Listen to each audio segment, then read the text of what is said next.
শামসুল আপনি শুনছিলেন দুজনের বক্তব্য এবং এই দুই বক্তব্যের পাশাপাশি আরেকটা বক্তব্য আপনাকে শোনাই। এনসিপির শীর্ষ নেতা নাহিদ ইসলাম তিনি বলেছেন যে বিএনপি সরকারের যে 5 মাসের পারফরমেন্স সেটা এখন মাইনাসে, সামনের দিনে এটা ধীরে ধীরে বরফে পরিণত হবে, অর্থাৎ বেশি মাইনাস হয়ে গেলে সেটা হিমশীতল হয়ে যায়, এটা তার বক্তব্য। সাংবাদিকতার চোখ দিয়ে আসলে আপনি বিশ্লেষণ করবেন এই 5 মাস কি আসলেই মাইনাস হওয়ার মতো অবস্থায় রয়েছে সরকার, যদি একটু অ্যানালাইসিস করে বলেন ছোট করে। জি, অনেক ধন্যবাদ। দুইজন মাননীয় সংসদ সদস্য এখানে আছেন, জি, দুইজনেই পার্লামেন্টারি ভাষায় আলোচনা করছিলেন, আমি খুব উপভোগ করছিলাম এবং আমার ধারণা যে আজকে 71 জার্নালের দর্শক যারা আছেন তারাও একটা মিনি পার্লামেন্টই তারা দেখতে পাচ্ছেন। 71 জার্নালের সালাউদ্দিন আইয়ুবী বিরোধী দলীয় সদস্য হিসেবে অত্যন্ত দায়িত্বশীল বক্তব্য রাখেন এবং শহীদুল ইসলাম বাবুল খুবই আউটস্পোকেন বিশ্ববিদ্যালয় জীবন থেকে, তো খুবই স্পষ্টভাবে কথা বলেন, রাগ ঢাক রেখে নয়। এটি তো ডেমোক্রেটিক এনভায়রনমেন্ট। এখন কথাটা হচ্ছে যে কতগুলো প্রশ্ন এসছে যে 5 মাসে না হলে পালাবার পথ খুঁজে পাওয়া যাবে না, ফ্যাসিবাদ, তারপর হচ্ছে যে সরকারকে অভিযুক্ত করছেন বিরোধী দলের চিফ হুইপ নাহিদ ইসলাম, যিনি জুলাইয়ের গণঅভ্যুত্থানে যার অনেক বড় একটা ভূমিকা ছিল। সমগ্র জাতি সে আন্দোলনটা করেছে, এই আন্দোলনকে এককভাবে আসলে চিত্রায়িত করার কোনো সুযোগ নেই এবং জুলাই সনদ নিয়ে যে রাজনৈতিক বিতর্কটি হচ্ছে অথবা গণভোট নিয়ে যে বিতর্কটি হচ্ছে, এই বিতর্কটি রাজপথে গড়িয়েছে কেন?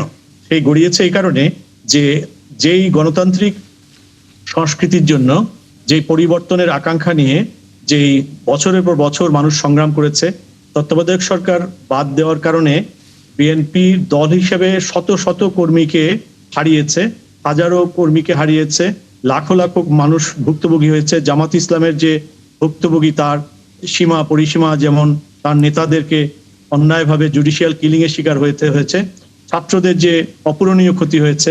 তো সবকিছুর পরে জাতির যে প্রত্যাশাটা সেটা হচ্ছে রাজনীতিকরা সংসদে বিতর্ক করবেন, রাজপথে বিতর্ক করবেন, কিন্তু প্রায়শই তারা জাতীয় প্রয়োজনে আলোচনার টেবিলে বসবেন। জুলাই থেকে যেই ন্যূনতম যে ব্যাপারগুলো হওয়ার কথা ছিল তার জন্য কত সময় নেবেন, কত সময় লাগবে, সেটা কিন্তু রাজনীতিকরা ঠিক করবে। কোনো তথাকথিত সুশীল সমাজও নয়, আর সংস্কারের নামে যারা বড় ধরনের গোলযোগ বাঁধিয়ে দিয়ে গেছেন তারা তো নয়। সুতরাং এখন রাজনীতিকদের কাঁধে দেশের দায়িত্ব, যেটা থাকার কথা, যেটা থাকা উচিত, এবং আগামী 100 বছর যাতে বাংলাদেশ রাজনীতিকদের হাতেই যাতে শাসিত হয়, যাতে রাজনীতিকরা ভুল করলে পরবর্তীতে জনগণ তার প্রতিক্রিয়ার মাধ্যমে তাদেরকে তার ভালোবাসা অথবা জবাব দিতে পারে।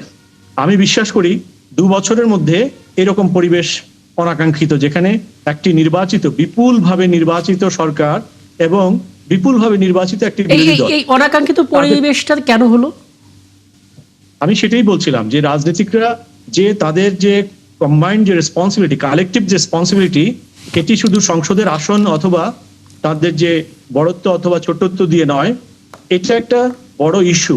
জুলাই একটা রক্তাক্ত গণঅভ্যুত্থান ছিল, যেই সংগ্রামে এই সালাউদ্দিন আইয়ুবী কিংবা শহীদুল ইসলাম বাবুলরা যে কেউই, কারণ তারা সংগ্রাম করেছে, তারা গুমের শিকার হতে পারতো, তারা কিন্তু শুধু জুলাইতে না, গত 12 বছর প্রতিটি সময় এই দুজন এমপি সহ অসংখ্য রাজনীতিক প্রশ্নটা বিভিন্নভাবে বিভিন্ন সময় আপনাকে আমি করেছি। আজকে যদি সরাসরি এভাবে করতে চাই যে দুজন আসলে পাশাপাশি এখন আমার সামনে বসে আছেন এবং দুজনেই সেই জুলাই মাঠে ছিলেন এখন থেকে 2 বছর আগে, কঠিন সেই সময়টাতে, কিন্তু 2 বছর পরে এসে আমরা দুটো রাজনৈতিক দলের মধ্যে একটা বড় ধরনের অনাস্থা দেখতে পাচ্ছি।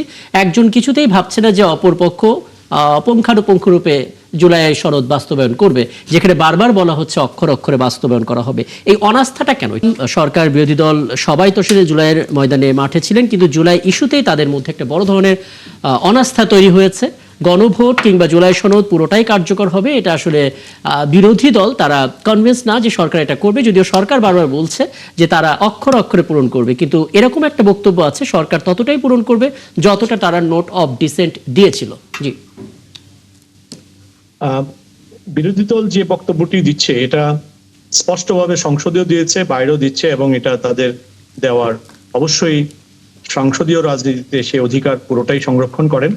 এবং এইখানে মূল সংকটটা বিরোধী দলের বক্তব্য নয়, মূল সংকটটা হচ্ছে যে এই গণভোট নিয়ে অসংখ্য প্রশ্ন বিদ্যমান এবং পাবলিক ডোমেইনে এই প্রশ্নগুলোর মধ্যে সবচেয়ে বড় যে প্রশ্ন, যে এই যে সরকার তার অবস্থান স্পষ্ট করেছে যে গণভোটটি মেনে নিতে হয়েছিল রাজনৈতিক বাস্তবতার কারণে।